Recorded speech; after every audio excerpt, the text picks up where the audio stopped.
Welcome back to my real estate podcast with David Liberatore. I'm your host, and today we're diving into something that honestly, I think a lot of waterfront homeowners in Florida don't fully understand.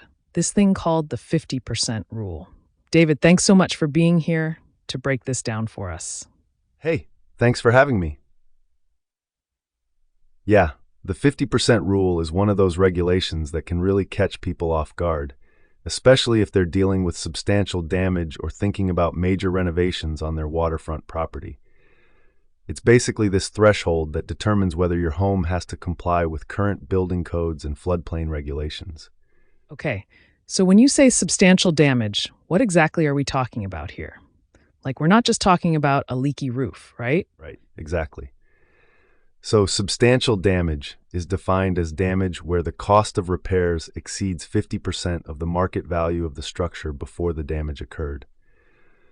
So if your waterfront home is worth $500,000 and a hurricane causes $250,000 or more in damage, you've hit that threshold. And here's where it gets important. Once you cross that line, you're essentially triggering a bunch of compliance requirements. Oh, wow. So it's not just about the dollar amount, it's about the percentage of the home's value. That's actually a pretty significant distinction. So what happens once someone crosses that 50% threshold? What are they dealing with? Well, that's the key thing. Once you hit that 50% mark, your property now has to be brought into compliance with current building codes and floodplain management regulations. And for waterfront homes, that can mean elevation requirements, foundation upgrades, mitigation improvements, all the stuff that can get really expensive really fast. You can't just rebuild it the way it was before. So it's not just about fixing what's broken. You're essentially looking at a whole new set of requirements. What about improvements, though? Like if someone wants to renovate or expand their waterfront home, does the 50% rule apply there too? Great question. Yes, it does apply to improvements as well. So if you're planning renovations or additions where the cost exceeds 50% of the market value of the structure, that same trigger happens. You've got to meet current codes and floodplain requirements. A lot of people don't realize that when they're budgeting for that dream kitchen or adding a second story, they might accidentally cross that threshold and suddenly they're looking at way more work and expense than they anticipated. That's actually really important for people to know before they even start planning.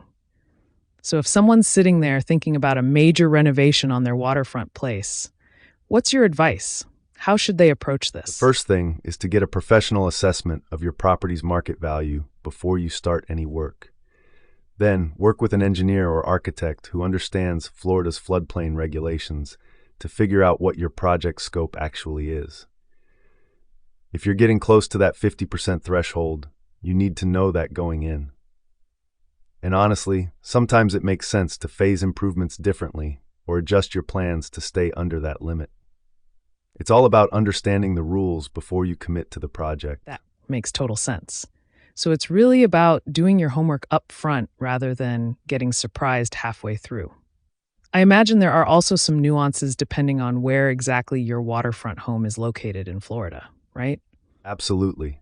Different municipalities have different interpretations and sometimes stricter requirements. Coastal areas, flood zones, proximity to rivers or wetlands, all of that can affect what you're required to do. So really, the best move is to talk to your local building department or work with someone who knows your specific area's regulations inside and out. What applies in Miami might be different from what applies in Tampa or up in the Panhandle. This has been super helpful, David. I feel like a lot of people are going to hear this and go, oh, I really need to look into this before I make any decisions. Any final thoughts for waterfront homeowners who are listening? Yeah, just don't ignore the 50% rule. Whether you're dealing with damage or planning improvements, get professional guidance early. It'll save you headaches and money in the long run. And honestly, understanding these regulations is part of being a smart waterfront property owner in Florida. Love that. David Liberatore, thanks so much for breaking this down for us. Really appreciate you taking the time to help our listeners navigate this stuff. If you want to connect with David or learn more about waterfront real estate in Florida, you can find him through the show notes. Thanks again, and we'll catch you on the next one.